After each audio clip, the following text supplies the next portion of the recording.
Bigyan namin kayo ng tip para makapagluto kayo ng napakasarap na kaldereta. So panoorin nyo to sa simula hanggang sa huli. Let's go!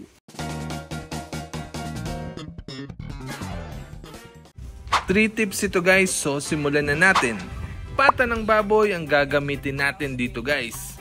First tip guys, imamarinate muna natin yung ating karne. So nakita nyo doon, nilagyan namin ng pineapple juice.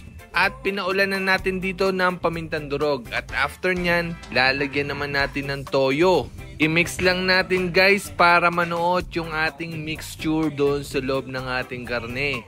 I-marinate lang natin ng mga 30 hanggang 1 oras. Pero mas maganda kung overnight natin i-marinate. So guys, ready na ba kayo sa ating tip number 2? So eto na. I-stir fry natin guys yung ating mga gulay. So dito guys, inuna nating iprito yung ating carrot. Kapag luto na ay iset aside muna natin guys. At pagkatapos ng carrot guys ay susunod nating i-stir fry ay ang ating patatas. And then guys, smooth nating hahalo-haluin para hindi dumikit sa kawali yung ating patatas. At syempre kapag luto na din ito ay iseset aside na din natin. Hulaan nyo nga guys kung ano ang sunod nating i-stir fry. So ang next ay ang ating bell pepper. Dagdagan natin ito guys kasi mas marami ng bell pepper ay mas masarap ang ating kaldereta at napakabango pa nito. After nating maset aside ang mga gulay guys ay dagdagan natin ng butter yung pinagprituhan nila. At inenext na natin dito ay ang paggigisa ng bawang. Damihan nyo din guys nito kasi napakasarap pag maraming bawang. So ang isusunod naman natin ay ang sibuyas. Igigisa lang natin sila guys hanggang sa maluto. At kapag luto na yung sibuyas at bawang, isusunod na natin dyan yung ating karne. So yung nga palang ginamit natin dito ulit ay pata ng baboy. So yan guys yung minarinate natin kanina. For sure, kapit na dyan yung mga ginamit nating mga mixtures.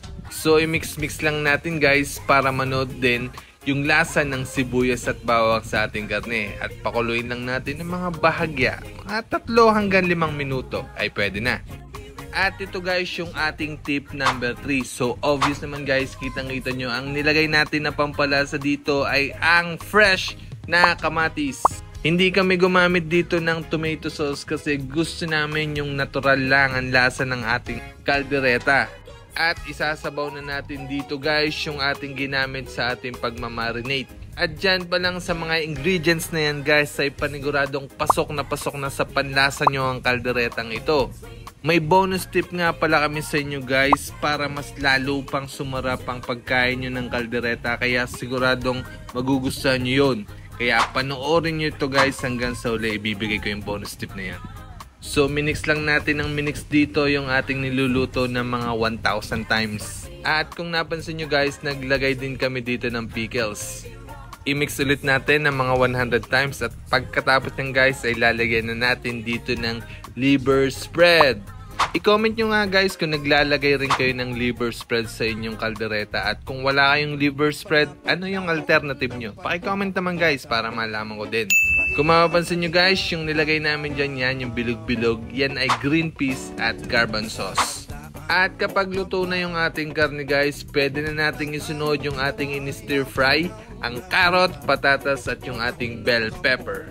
Lagyan natin ng konting sili pero dagdagan nyo, depende sa panlasa nyo guys. Kung gusto nyo yung kumakagat-kagat sa inyong uso. At last but not the least, nilagyan natin dito ng sausage pero optional naman to guys.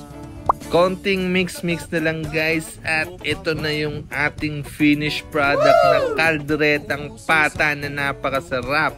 Syempre, ito na yung pinaka-favorite part ng video natin guys, ang tikiman portion.